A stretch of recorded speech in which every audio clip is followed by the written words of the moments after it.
Hey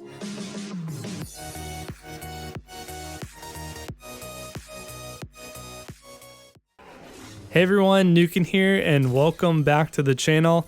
Today we will be focusing on the last tier, the final tier of the Artist of War Legendary event. This is the Mythic tier, which they're bringing to all the other Legendary events. So now it's Thron's turn. We had, I think, R2-D2 and BB-8 and some other ones. So now we're doing Thron. So man, this final tier was very difficult. I have some pretty decent Empire characters, being a dark side fanboy, and I was actually surprised by the level of difficulty. So what you're watching right now is one of my initial theory crafted team compositions. It's able to win, beat everyone. I can show a little bit of the footage, but we're going to focus on what I think is the superior team composition and talk about that strategy later on in the video. So hopefully this video is helpful. Hopefully everyone enjoys it. And if you do, give it a thumbs up. And let's just kind of talk about tiers 1 and tier 2 briefly, but then focus on tier 3. So tier 1, you use your Phoenix squad, and it's basically a replica of the initial legendary event where you went to go unlock Thron. And so I just replicated the same strategy that I used when I unlocked Thron. I probably have a video on that. I think I do. And you just dispel the buffs on the Death Trooper. I use Chopper over Sabine, and it's pretty easy. It's not too bad. Tier 2, you can use anyone, I believe, that's 7-star, but don't quote me on that. I just had fun and used my own Empire team. And now let's finally talk about tier 3. So in tier 3, you're watching it right now.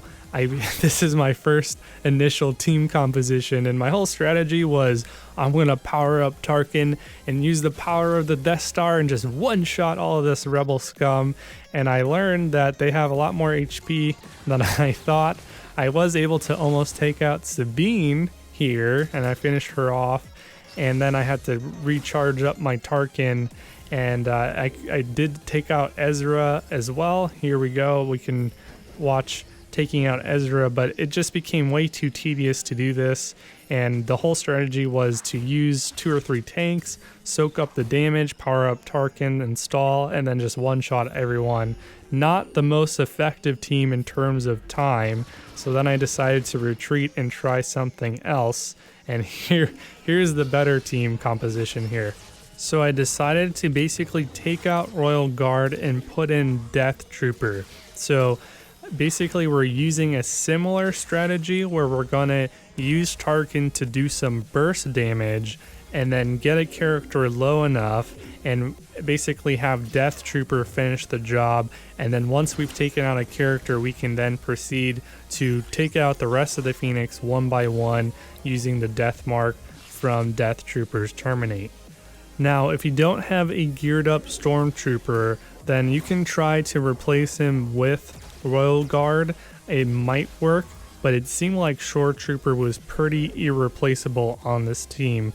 So I didn't test it, replacing Stormtrooper with Royal Guard, but this team composition seemed to be very effective, and I liked its performance in this battle. So the way that you play this team is, first off, you're going to want to withstand the initial onslaught from the rebel scum. The Phoenix characters are going to go first. They're going to do a bunch of attacks. They're going to whittle down your protection probably, and your whole goal is to start to heal back up if they've done damage to your health, or start to recover protection by using Thron's second special. And also, if you have him Zated, you can start to recover protection from buffs.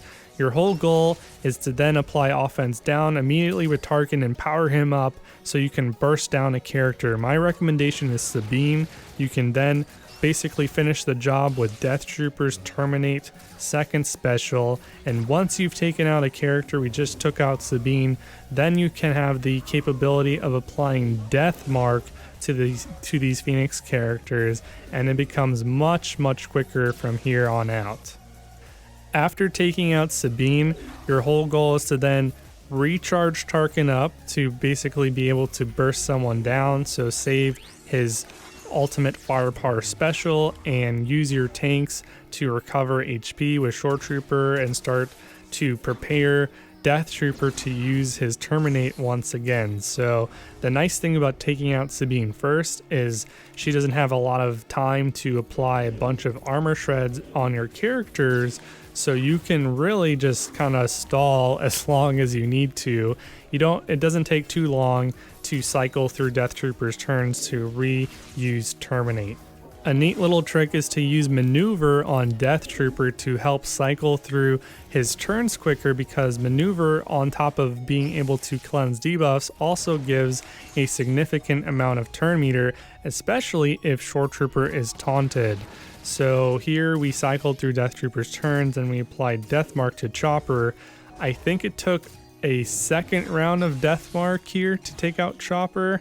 Yeah, so Death Mark expired and I wasn't able to finish the job, so we actually had to go through another cycle of Death Trooper's turns to finish up the job with Chopper.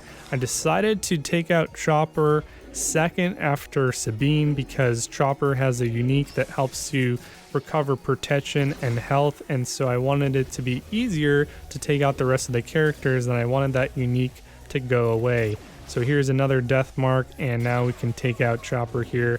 So now we're down to Hera, Ezra, Kanan, and Zeb. So after taking out Chopper, I decided to go for Hera next. Now, Hera has an ability, she's the leader of the Phoenix team, and she has an ability to put a buff on one of her allies, and if they die with the buff, they're revived. So just to save time, I wanted to make sure that she didn't use that buff on anyone. Now, she never used the buff on her allies ever on either one of my attempts, so I'm not sure if the AI is even programmed to use it, but just in case, I decided to take her out next. I cycle through Death Trooper's turns here and applied a Death Mark on Hera, and here we go. So Death Mark. I wasn't able to actually take out Hera this time around. I was a little bit sloppy with Chopper, but I realized at this moment that I was doing it wrong, that there was another combo that you guys need to basically learn how to do as well, and you can start to do it right away in the beginning of this battle. What you actually want to do is to save Thron's Fracture first special ability and use it on the character's Death Mark. Every single time one of those, it's 4 different hits, so every hit that Thron does when he's using his first special will apply the Death Mark damage. So here we go. So Death Mark Hera and Fracture, and she's basically one shot. So that is actually the combo that you guys will need to use to really just kind of whip on these Phoenix Rebel scum. Once you've taken out Hera, you're down to 2 tanks and 1 attacker, and it's pretty easy. You should be able to finish up the rest of the battle. Just use that combination of saving your first special on Thron and using it after you've applied Death Mark on one of the characters. So here I'm saving Thron's first special, waiting for Death Trooper to take his turn. I'm not using his special, and so we're cycling and stalling for Death Trooper to apply the Death Mark, and we're going to do it one more time. So here we go. We're okay. One more turn of Thron not using his first special, and now we can cycle and wait for Death Trooper. Boom, terminate, and now we can use Thron's first special. So here's Thron's turn. Bam, bam, bam. So that's the combo. So replicate that, and you should be able to kill all the Phoenix really easily. So that's basically the team composition. That's all the strategy. Hopefully everyone's able to replicate what I did, and good luck out there. I'll let the rest of the battle play. There's not too much left here, just Ezra and Zeb. I'll see you guys in the next video, and make sure you give this video a thumbs up if it was helpful, and if you enjoyed watching it, I'll see you guys in the next video. Cheers.